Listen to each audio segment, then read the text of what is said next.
Welcome to another edition of 42 Straight Years In. I had uploaded video yesterday and it was taken down by YouTube.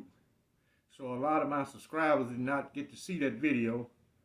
So I'm going to include some of the same material in this video.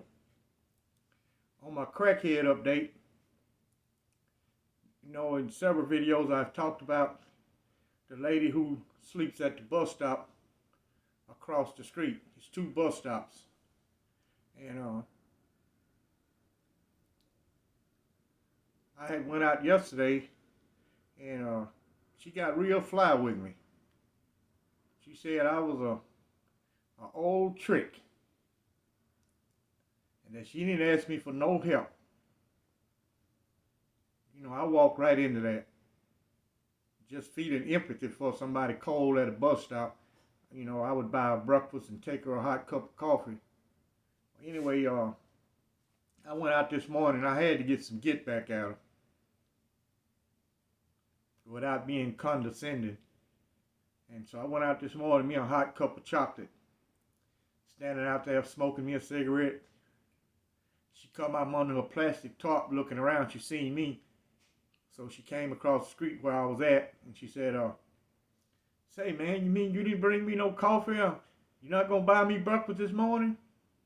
Evening, I got to give to her, she got nerves. Fly, she talked to me yesterday. Now she want me to help her out again. I said, no, I didn't bring you no breakfast. I'm not going to bring you no breakfast. I said, stop buying that crack, Go down to Taco Bell and buy your own breakfast. I said, that guy who was serving you yesterday, go over to his house and eat breakfast. She said, no, man, I didn't want no breakfast. I was just going to see what you was going to say. So, I had to politely talk under her clothes and call her a few choice words.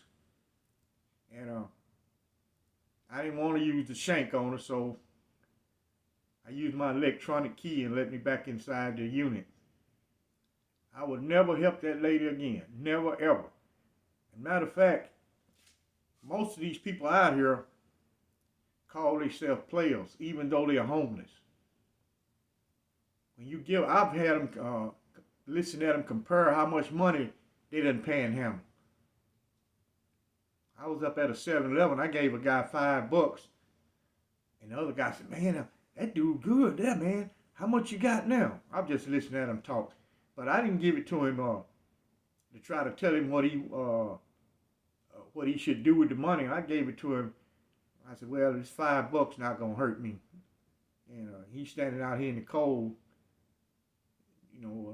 Really, I hate helping a young guy, man. You can go to work instead of standing around humming and bombing all day. That's my crackhead update. Yeah, YouTube took my video down. They didn't specify why. But my videos are without any fluff. I do not use clever editing, trendy background music, drone video shots to promote my channel. I simply speak the facts. If you live your life through illusions and disillusion, you ain't gonna never make it in this life. And I speak on prison quite a bit and social issues. That's what leads up to incarceration. And it's without any fluff. Prison is not no nice place to be. If you gotta be there, you gotta try to do the best you can in that environment. I've had several young male prison guards, even female prison guards, tell me, they've been working there maybe a month, a couple of weeks. They'll say, hey man, prison's not hard at all. Man, you guys get 3 meals a day. Y'all got flat screen TVs to watch. You got good recreation. I just listen at them talk. I said, man, you doing yours on a 10 or 12-hour shift and you going home. Try this for 10 years. Try it for 10 years straight. Never leave the prison. You don't even go on a medical chain. You don't go on a bench warrant. You don't go anywhere. But right here at this prison, and see how that worked for you. It's the small creature comforts you're going to miss. You can't eat the right food. It's not seasoned right. You can't even watch the television program you want. You might want to watch a particular program and it get outvoted. So you got to watch whatever the majority vote on. Listen, you like sports, you got a sports TV, and it's voted on the same way, but it must be on sports unless the majority agree to have that TV changed to another channel. For instance, when the Super Bowl is on, they put both TVs on the Super Bowl because the day room be so crowded, and all those guys crowded around one TV. They'll vote to have both TVs on until the Super Bowls go off. They'll have both TVs on the Super Bowl. Every prison look easy from the outside and to the untrained eye, but it's not. It's a mental challenge. Every day it's a mental challenge. You can be physically strong, but mentally weak. You'll fall by the wayside in the institution. I saw a lot of guys, man, they physically tough. That prison wore them down. The monotony, the regimental lifestyle, can't handle it. You got to have both of them. You got to be physically tough and mentally tough. Now, on my last video I spoke on, it was titled Moo Cow. And people will wonder, what could this guy actually did? What could he have done to save himself? The first thing is not to lie. The first thing he could have did standing in front of Wildcat is to tell the truth. And Wildcat was creative with punishment. And he needed all the field hands he can get. This guy was an outside trustee. He would have took the outside trustee status from him, returned him back to the fields. He might would have said, okay, you sleep in the hallway for 30 days. Now, he would have got touched up a little bit, but he wouldn't have lost his life. This man did not like you standing in front of him playing on his intelligence, telling a bald-faced lie when you know you lying, and he knows you lying. The man been working with inmates a long time. You couldn't tell him no anything. So the best thing to do in front of Wildcat is to man up, and he'll respect you for telling the truth. That's hard for some guys who done lived the gangster lifestyle to admit to an official that he did wrong. A lot of people just not gonna do that. And but that ended up being his demise for lying, because a lot of people cannot stand they being stomped on and beat, head hitting that concrete floor. A lot of humans can't handle that type of brutality. So a lot of guys back in the day got beat to death. I mean, talking about literally beat to death. Everybody can't handle that. And that guy, he gave him every opportunity to come forth with telling the truth. Because he was caught in the act. But he still would stand in front of the warden and tell a bald-faced lie. I sit around Cat. When I worked in his office, I would sit there and listen. And occasionally he'll talk to me. But I was smart enough, even though I was young, to know not to try to tell this man anything. I would let him do the talking because I was in a learning stage. I wanted to know the inner workings of a prison. How do this stuff work from the inside? When the inmate escape, what do the warden, what's the first thing they do? If the count is screwed up, what makes the count screwed up? How do they solve it? I want to know all that stuff. This man had been a warden longer than I've been living. So at that particular time, I wouldn't try to tell him. I would learn from him. I would listen to him talk about different situations. And I'd be saying to myself, boy, if inmates only knew how this man think, it'd be a lot easier dealing with him. Simple fact, he did not like cowards. He did not like inmates who whined. His take on inmates was, you was tough on the outside, you be tough on the inside. And that made perfectly good sense to me. Because he really wouldn't do anything to you for defending yourself. So if you let a guy run over you, that was on you. Because he would tell you point blank, hey, you ain't got to take no crap from another inmate at all. Now, it's different if you was going to try to stab one of the inmate guards or one of the staff. Now, you was going to have to dance to the music for those type of cases. But a regular inmate, you ain't had to take no crap from him at all. You could defend yourself anytime you chose to. So you let these guys run over you, that's on you. I've seen a lot of guys come in there for breaking a guy's jaw or breaking his arm or even breaking his back. He didn't get mad at him. He talked and smiled to him like he talked to him like they the best of friends. He say, hey, well, I'll tell you what I'm gonna do. I'm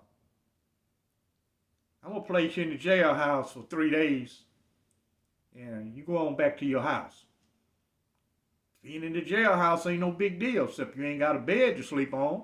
You still eat 3 meals a day. You still get to shower. You just don't go to your living quarters. Big deal. You done kick the guy's teeth out. He don't do nothing to you. You don't allow the inmate guards to jump you for that. You know, but some people just can't admit to their fault. And he was the type of man, you standing light in his face, the world of hurt was going to come down on you. I had one subscriber talk about how he handled the Dallas police. He cursed them out when they stopped him and all this. You know, I was just thinking, I said, man, some of the prison guards I've been around, they worse than any cop in the United States.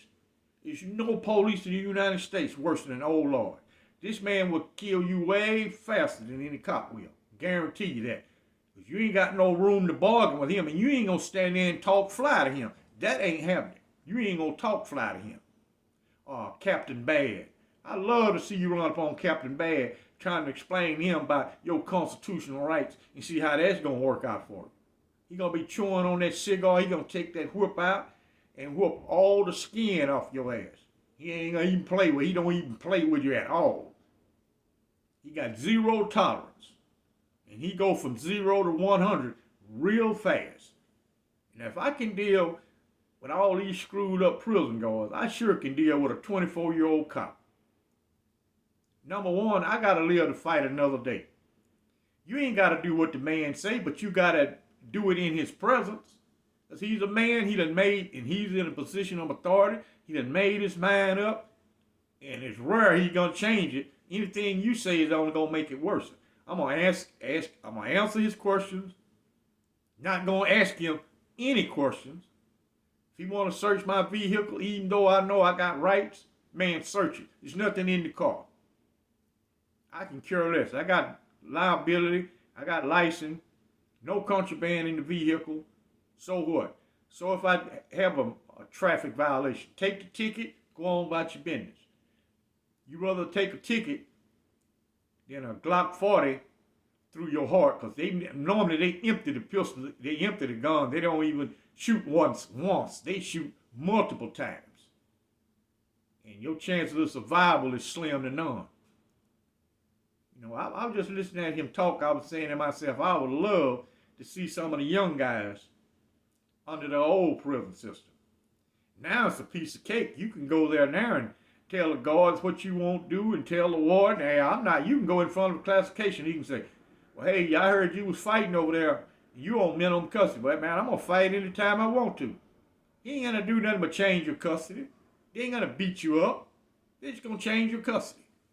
You're going to say, okay, you doing that on minimum custody. We're going to try you on close custody where there's a lot of fools at, or they fight every day over there. We're going to see how you like being over there. That's all they're going to do is change your custody. You're not going to get no physical punishment. You know, I was telling the guy, you probably can go up now and slap one of these modern wardens, and probably you might get assaulted. They ain't going to kill you.